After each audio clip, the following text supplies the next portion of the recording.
Testing 1, 2, 3. All working.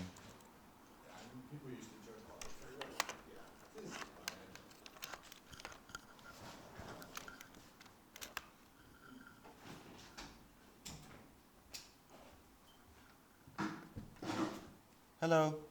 We might as well get started, even though there's only two of you. I hope there's more people coming later on, but most of the time people will join later on, so we should be okay.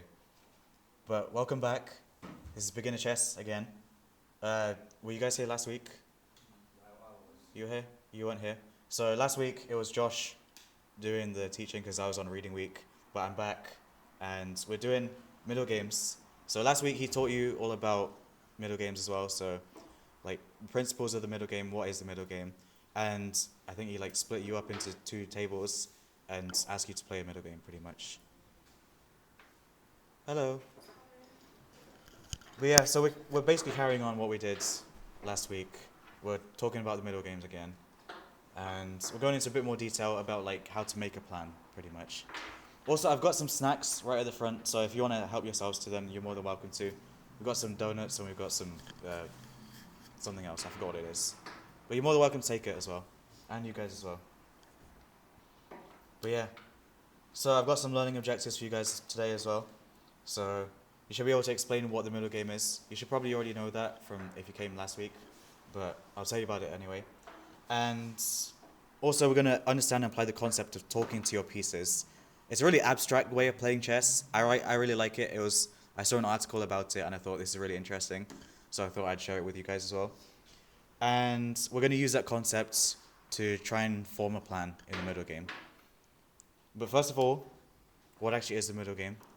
Essentially, what the middle game is after the opening, so after like the first 10 couple of moves, you start to enter the middle game pretty much. And the middle game is like probably the most difficult bit of a chess game because the chess is very unique pretty much. All the middle games out there are very unique because obviously there's 32 pieces. Hello. Sorry, I got a bit lost. It's okay. Obviously, because there's so many pieces on the board, and there's so many squares on the board as well, each middle game that you have is very unique, pretty much. So that's why it's probably the most difficult. So I'm going to try and like break it down for you like very easily, and hopefully it becomes a bit easier, pretty much. And I've got a couple of examples of what middle games look like. So something like this, or something like this, where you finish you finish your opening, and you're trying to figure out how to proceed with the game, pretty much. And like I said before, the reason why middle games are so difficult is because there's so many pieces on the board, and they're all positioned in completely different places. So it's kind of difficult to figure out what to do with them and how to move forward in the position, pretty much. So beginners tend to mindlessly move their pieces around, like hoping for the best and not really having a plan of action, pretty much. So today, that's what we're going to talk about pretty much. Today we're going to focus on trying to hone in on how you can make a plan pretty much. And the way I want to do that is to talk to your pieces pretty much. As I said before, this is kind of an abstract way of playing chess. It's not really something that people really teach because like I saw an article about this and I thought it was really interesting. So I figured this is kind of useful in middle game situations. So I figured I'd teach it this way pretty much. I want you guys to think of yourselves as army generals, okay? So essentially, you're an army general trying to control all the pieces on the boards. And essentially, all your pieces are like soldiers and you control all of them. And your goal as the army general is to make sure that all of your pieces are as happy as possible and to make sure that your enemy's pieces are as unhappy as possible, pretty much. I told you it's a really abstract way of talking about it, but it does work, I promise you. But pretty much, your goal as the army general is to make sure that all your pieces are happy, pretty much. And what this means is that each piece is different because they all move differently, pretty much. So, for example, a knight is happiest when the position is very close, when it's very locked. And what this means is that a locked or closed position is when all the pieces and pawns are still on the board, and it's very difficult to maneuver, pretty much. And knights are happiest because they're able to jump over all of the other pieces, pretty much. So compare that to a bishop where he can't see through all the pieces. The knights are able to jump over the pieces. So they're a lot happier in those closed and locked positions. And essentially, if your knights are unhappy, so if they're in open position, for example, so that's when it would be unhappy, try to close down the position if you can. Like, try to make sure that... Actually, that's a really stupid idea, because you can't really close down the position. Anyway, if it's unhappy, try to trade it off, I guess, because if there's not that many pieces on the board, your knight's not going to be doing great. So try and trade it off. I don't know why I put close down the position, because that's technically not possible. Anyway, bishops. So they're kind of the inverse to knights, because they prefer open positions. So if there's not that many pieces on the board, they have like a longer scope. And what this means is that if there's not that many pieces on the board, the bishop can see more of the board, and it becomes more powerful. So in that sense, that you're trying to make the bishop happier, right? So to try and make it happier, you got to open up the position and try to make sure that the bishop can see more of the board. Bishops are like snipers. Like, I tell all my students this, that bishops are like snipers. You got to try and like move all the pieces out of the way so that the bishop can see towards the edge of the board and snipe the enemy king, pretty much. So if it's kind of like a closed position, like knights prefer, try and open up the position. So start looking for pawn breaks, or look for ways to like trade down the pieces, and try to get the position to open up, pretty much. I've got like a couple of examples later on, so like we'll show you how to do that, pretty much. Rooks are kind of similar to bishops in the sense that they like open positions as well. Rather than like opening up like certain diagonals, so bishops move diagonally whereas rooks move up, down, left, and right, try and like look for ways you can make open files. So what that means is like, so a file is something like this. So this will be called the H file, this is the F file, this is the C file. So try to open up files so that the rooks can see the end of the board, pretty much. So it's kind of similar to what I was talking about with bishops, except rooks are basically the same. You just have to try and open up position and get them onto good files, open files, pretty much. And kind of similar with queens as well, except you would do this like sort of later on in the game. So I mentioned like a couple weeks before that you don't really want to bring out your queen early because it's a liability, and bringing out the queen means that it'll probably be taken, and like that's not very good. So try and do this later on in the game. But pretty much the queen can see basically everything on the board. It can move up, down, left, right, diagonally, basically anywhere. So later on in the game, once you've traded down some of your pieces, try and open up the position even more so that the queen becomes more active, and that's how it becomes happier, pretty much. And finally, the king. The king's kind of a unique one because it doesn't really prefer open or closed positions in a sense. Rather, it prefers being safe, right? Because the king is the most important piece on the chessboard, right? If you lose it, then you lose the game, right? So, in a sense, the king is happiest when it's the safest, and the safest space for your king is to be like surrounded by its own pieces, by its own pawns. Ideally, like behind your own pawns, like it's like castle, pretty much. Hello.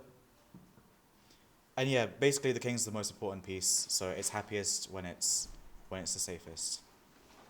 So I've got a couple of examples for you guys of like trying to figure out how to talk to your pieces, how to try and understand if they're happy or not. So remember that knights are happiest when the position is quite closed. Bishops, rooks, and queens, they're happiest when the position is quite open.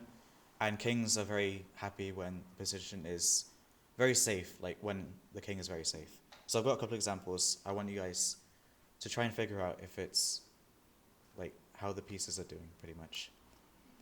So let's talk to our pieces, okay? There's bishop on e7 over here. I've got it highlighted.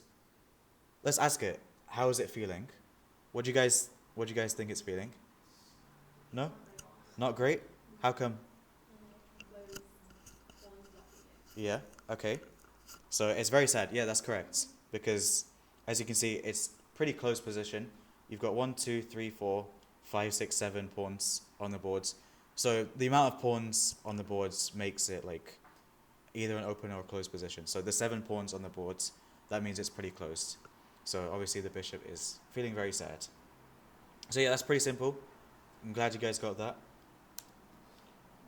How about this bishop here? This light squared bishop. How do you think it's feeling?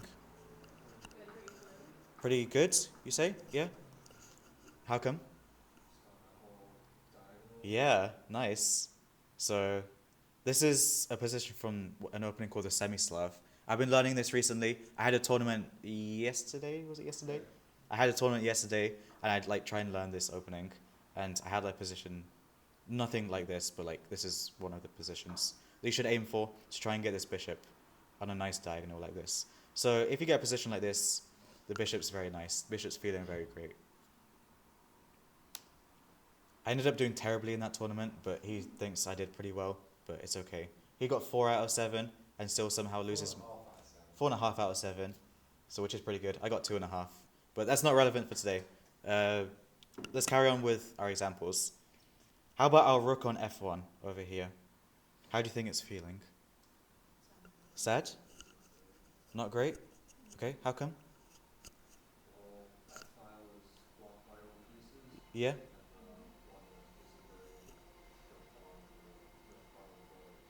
Okay. Yeah, that's correct pretty much. It's not feeling great because the file is not open. You've got the knight, the bishop, and the pawn and the bishop all staring, like, all blocking the file. So, it's not feeling great. That's good, well done. And how about this rook on h1? This is pretty simple as well. Not great, yeah.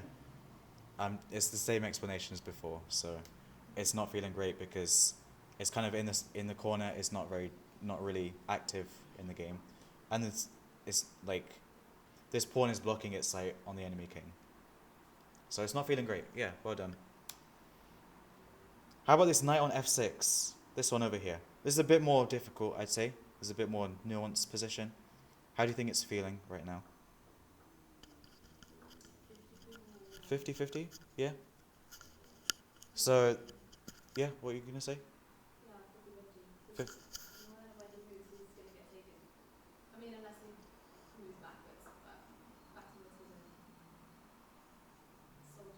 Yeah, yeah. Okay. So, this is kind of correct. It is kind of 50-50 because this knight, as I said before, knights like close positions. And this is a really close position as well because obviously 1, 2, 3, 4, 5, 6, 7 pawns on the board. So knights like to hop around the boards and it's happiest when it can move around as much as it can. But in this position, it can't really do much, to be honest. If it moves here, it just gets absolutely taken. If it moves over here or here, it doesn't really do much. It doesn't really contribute to the game.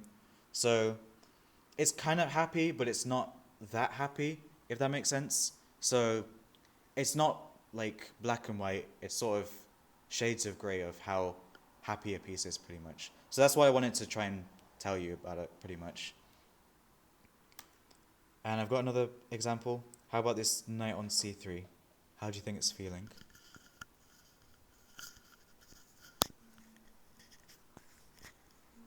Not too bad? Anything else?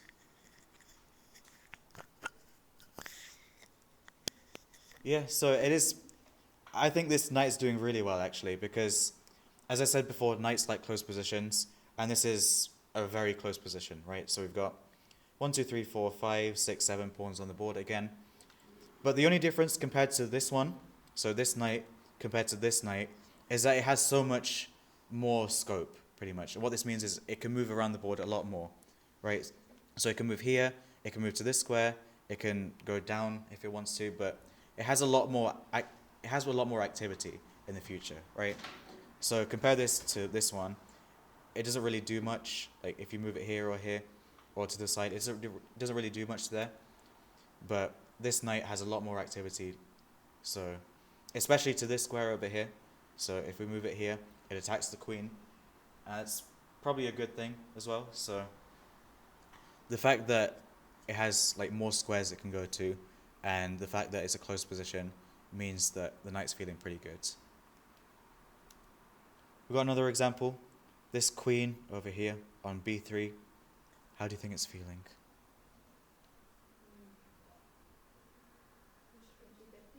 50-50? I'd say kind of 100. I'd say kind of 100% not feeling good, actually, yeah. Because what I told you guys before is that queens like open positions, right? Queens like to be out on the boards towards the end of a game, pretty much, right? Because bringing it out early means that it's liable to be taken, pretty much. And this is quite early on in the game, because as you can see, there's basically all of the pieces on the boards, right? And it's moved over here. It's moved towards the edge of the board. And it can't really see much because our pawns are blocking it, this bishop's blocking it, and it's defended by the knight, so you can't take it. It doesn't really do much in the game. You can't really see that much of the board. So I'd say it's not doing great, I think. But I want to get your opinion on this, actually. Why did you think it was 50-50? It has room to like escape, out of the rank. This way? Yeah. Okay. Maybe like has potential to be happy, I guess. That's Okay. what I was thinking. That's good. So it has potential, pretty much. That's good. Because every piece has potential there, so Yeah. yeah. So that's a good thinking as well. So that shows that you've got insight into later in the game as well. You're thinking ahead. So that's good. Well done. I've got a final one as well. So the king on e8. So this king over here. How do you think he's feeling? Really good? Fairly safe? Okay. So kind of the opposite, actually. I think he's not doing great at the moment, but as you said before, he has potential to do good, because right now he's in the center of the board. Obviously, he's kind of surrounded by his own pieces and pawns, so that's good, right? That's what I told you guys. That's a good thing about the king. But the thing is, it's still in the center of the board, right? And I forgot to mention this before, but kings in the center of the boards isn't a good idea, I think, because at the end of the day, once you finish the opening, you need to castle your king towards this way, right? And get it into the corner of the board so it's protected even more by the pawns. And right now it hasn't castled, but as you said before, it has the potential to castle. So right now it can castle on the next move. So it can move here and the rook jumps over and it will feel happy then, right? So as of this position right now, it doesn't feel great, but on the next move, it has the potential to feel good, if that makes sense. So as I said before, it's not black and white to know like if a piece is feeling good or not. It's sort of shades of grey, pretty much.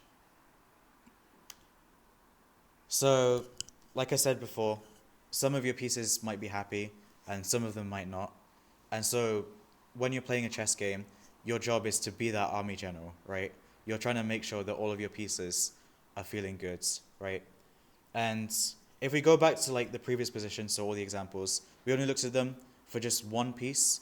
So instead of just looking at it from one piece, I want you guys to try and look at it like holistically. So looking at all the pieces and try and like create a plan from all of that. So what that means is like if your knight was on like the edge of the board, for example, it's not doing much, it's not feeling great. So what I'm trying to get you to learn is that how can you make sure it's happier, pretty much. And I've got a position over here for you.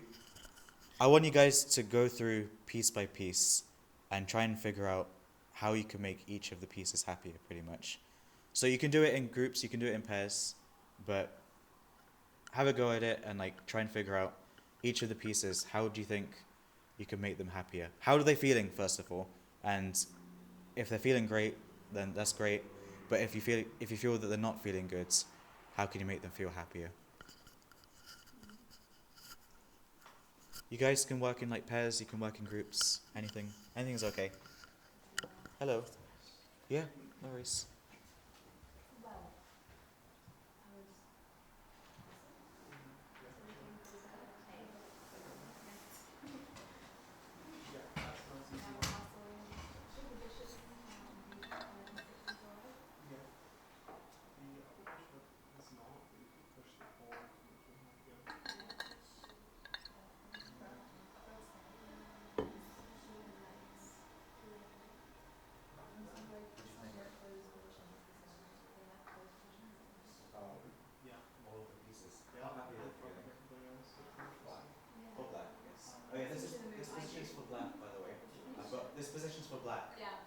forgot to mention that.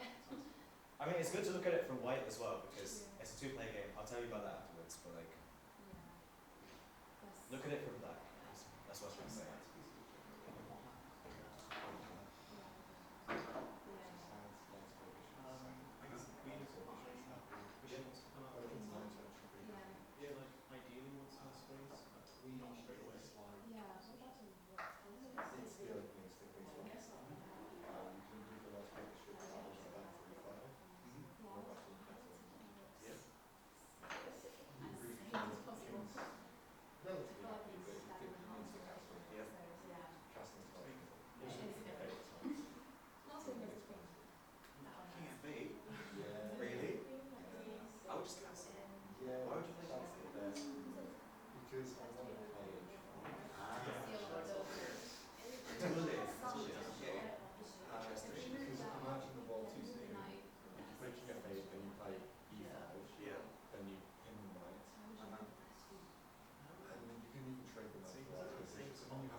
Yeah, good idea. I would have never seen that. King F8 is something I would play in Blitz, and that's something I've played in Yeah. I should get that. If you knew your opponent, don't suggest King F8. I don't know. This is a beginner lesson. What do you guys think then? Few things. Go on. Uh-huh.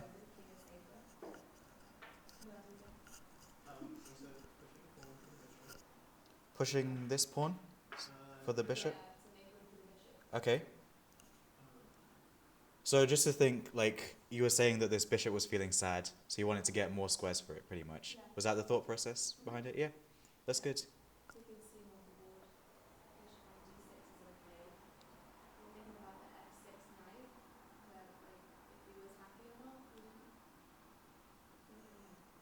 Yeah, okay.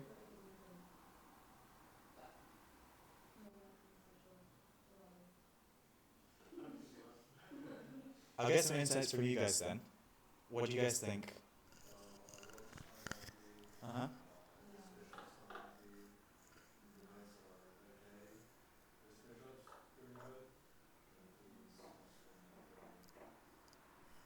So what would you do with all of that information? How would you try and advance?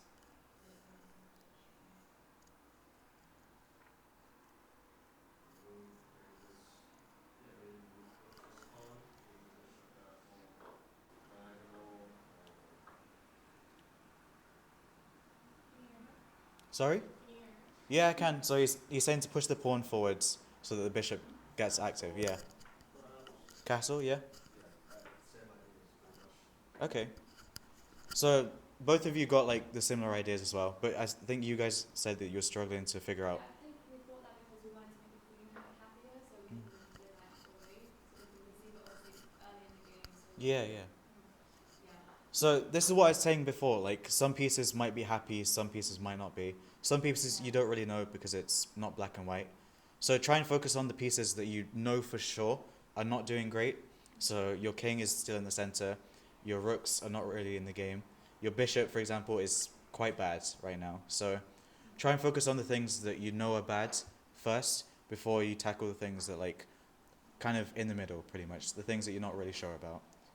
So I've got a couple more examples as well. What do you guys think? I don't think we have time to like get into groups as well, so if you guys want to like shout out what you think.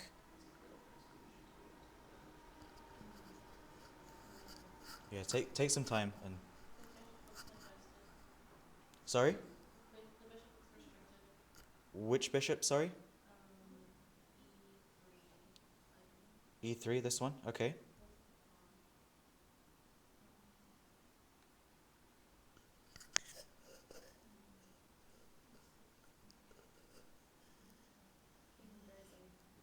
King's very safe, yes.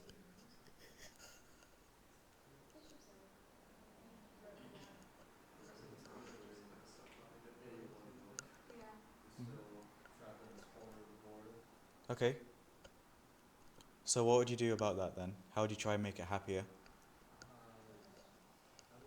might not do anything about the rook just yet. I might wanna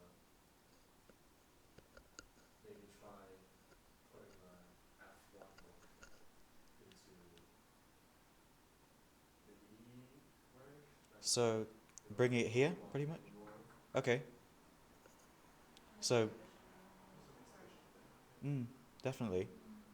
Nice. So the knights are kind of like what you said before. They're kind of okay.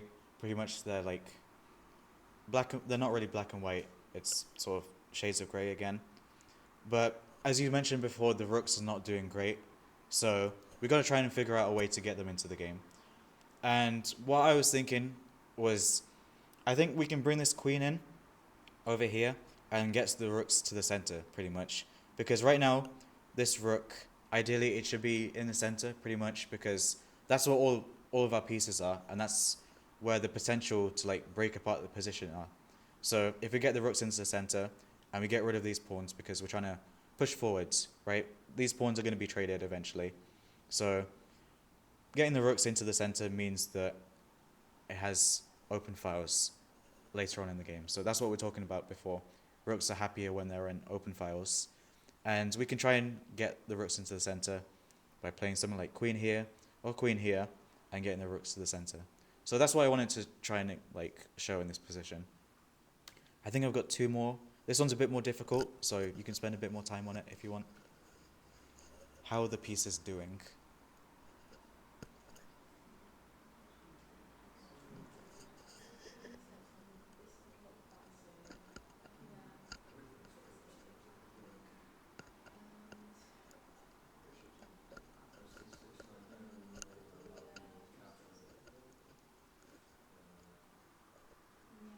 Also, for the people that joined a bit late, we also have some snacks right at the front. You can take them like now, you can take them at the end of the lesson, but it's there if you want it, by the way.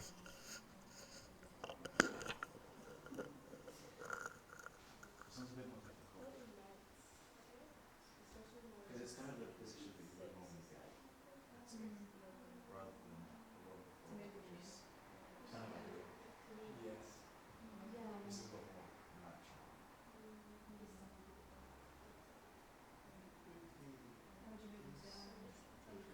Yeah.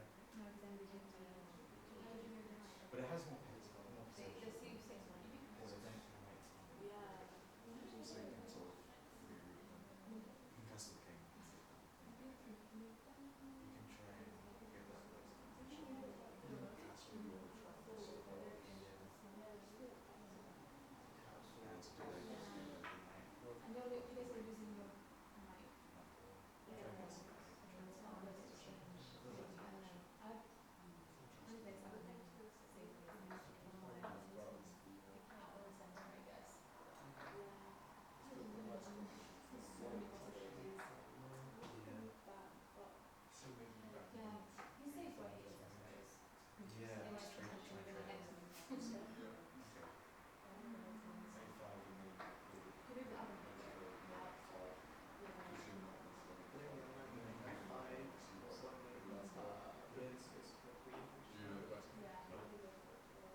Even our treasurer over here, who got 4.5 points out of 7, is struggling with this position as well. So I don't blame you guys if this is difficult, because chess is difficult, right? At the end of the day, it's a difficult thing.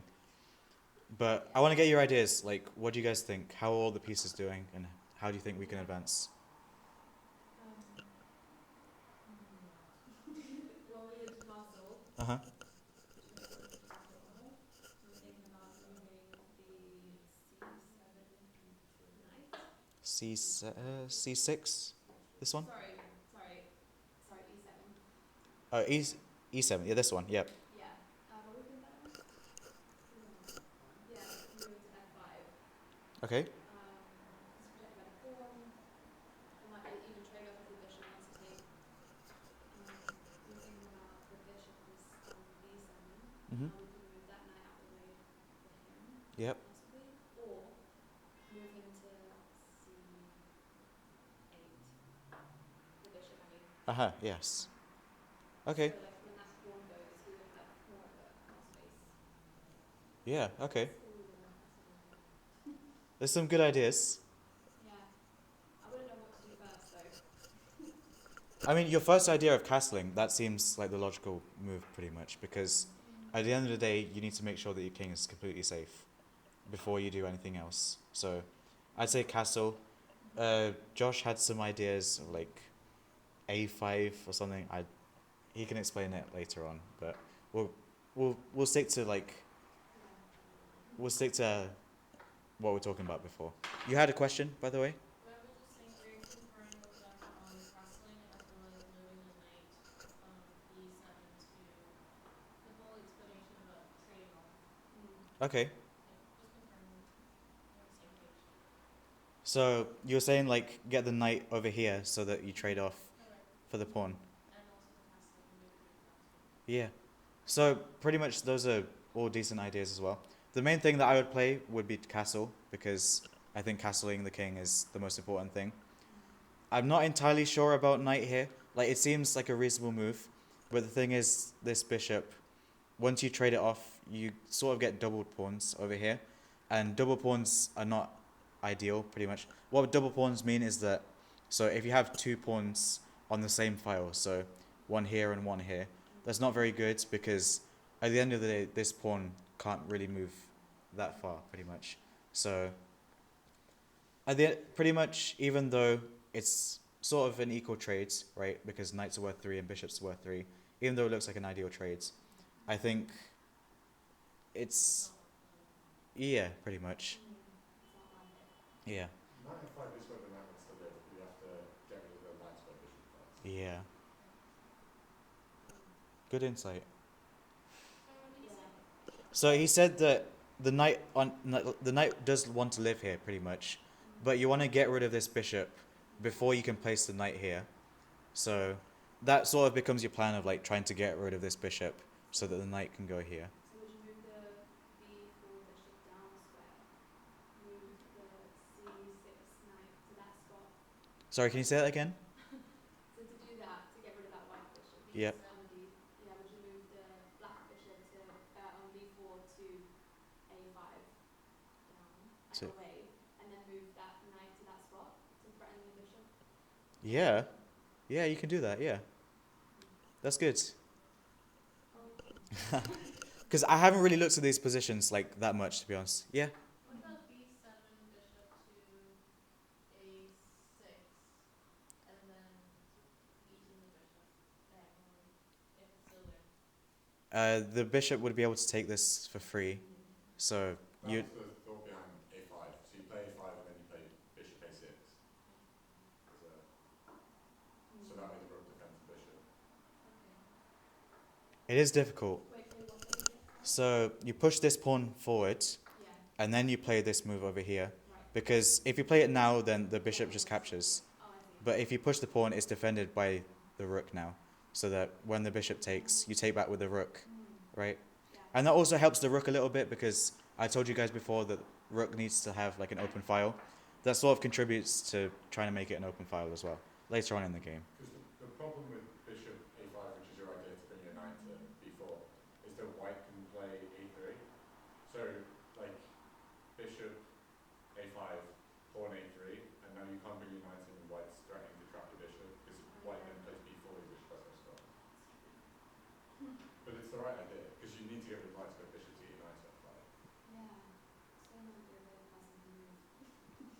chess is difficult. I promise you. Like, this is a really good example of why chess is so difficult. Because you're gonna get positions like this, and you're gonna have like absolutely no idea what to do. But I promise you, like baby steps, right?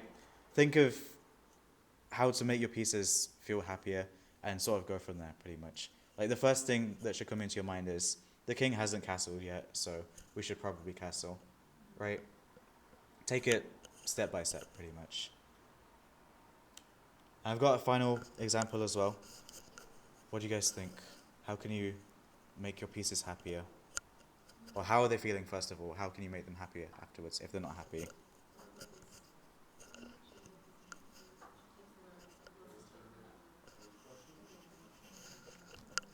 I feel like this one should have been the third one. The one before that should have been the last one.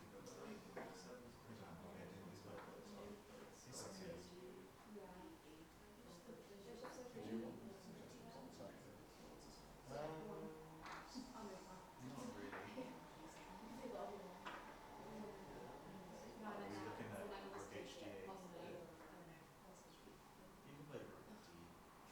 Yeah. That's the main idea. Yeah. I don't know which, because you don't really care which one which one. That kind of helps you. It probably would come to you. All I wanted them to think about was so even though it's not feeling then what do you do? How do you get that next thing? You get rotating the queen towards six. So then queen a6, knight to that side. So There's a queen move down here, which is something two more rooks. that's why like I looked at the Queen a6 makes a threat first, right? Queen a6 is the reason I don't. Move something on the other side. I don't think the second trick is a trap. no, because you always have I used to have queen. Because there's stuff like knight g6, but it doesn't, it's too e6. I'm using the rook to take it. yeah, the main idea was That match gets the rook.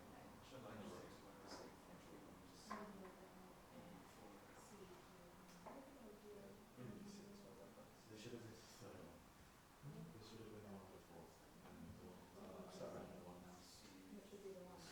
It's okay. I'll probably move the queen. Let's do this. Which one, the middle one?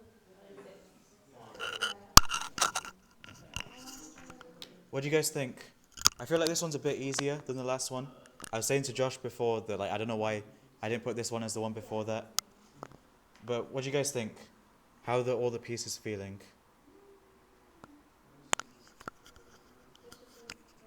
Yeah?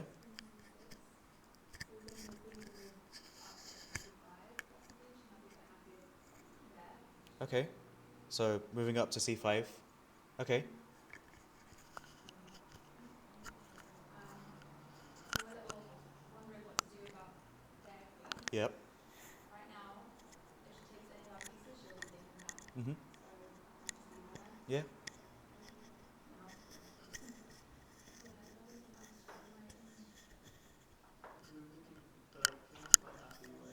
Yeah, that's And the rooks, they're connected, which is nice. mhm. The one on H is still like in the corner, Yep. but sort of once the queen's moved away, then he's got the opportunity to get that whole pile for himself, which is nice. Yeah. Anything else you guys want to add?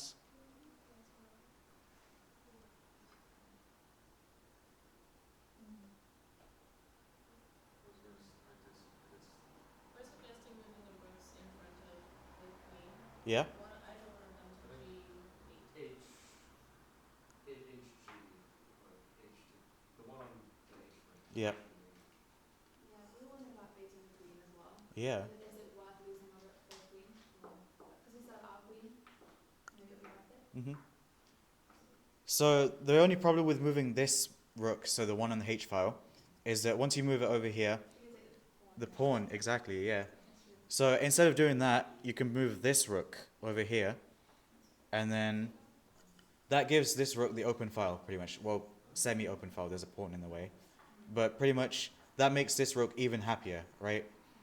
It has this sort of open file, and then after that, you can, I guess you can go for this pawn. I guess you can do something else. So after this, what else? Like, so we talked to the bishop. The bishop seemed pretty happy. The king seemed pretty happy. The queen seems okay. Like, you can move it here as well to get it to have more squares. The rooks seem okay, but what about this knight? What do you guys think? How is that feeling? He can't move anywhere. He can't move anywhere. Yes.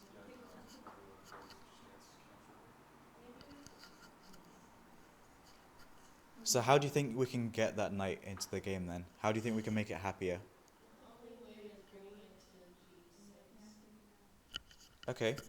So moving this queen out of the way so that it has this square to move to. Along the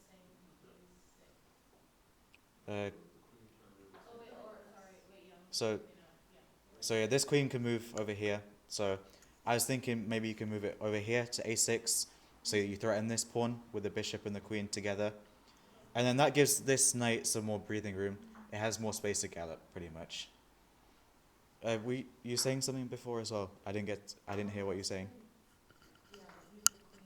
I was going to say move the queen forward, to give the queen more space, and then move the knight to C6. Yeah, pretty much. It makes sense to me. Yeah, definitely.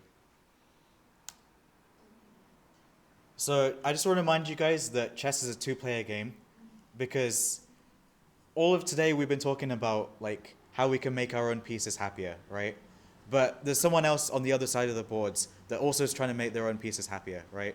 So what makes the difference between a good army general versus a great army general is that the good army general only focuses on their own pieces, right? As we've been doing right now. But the difference between a good army general and a great one is that they try to make the enemy pieces feel unhappy, right? So it's very difficult to do that. Like, that's what chess is all about. Chess is very difficult. So it comes with lots of experience, pretty much. So whilst you're trying to figure out how you can make your own pieces, just have like a side note in your heads and try to figure out how you can make your enemy pieces feel unhappier as well. So try to restrict rooks from having open files. Try to make sure that if they've got like two bishops and you don't have any bishops, so if you've just got knights, try to make sure that like you don't trade that many pieces, so you keep as many pieces on the boards. But if you've got bishops, try to open up the position, pretty much. And if they've got bishops, try to keep it locked down, pretty much. If that makes sense. And part 2, it is your turn. It is 8 o'clock, so you are allowed to leave, but you can play some middle games against each other, and try to like verbalize how your pieces are feeling, and try to figure out if you can improve them, and basically like try and play a middle game and like verbalize how your pieces are feeling. But yeah, thank you all for coming. And next lesson we're going to talk about using your pawns. So obviously you can carry on with this, but thank you all for coming.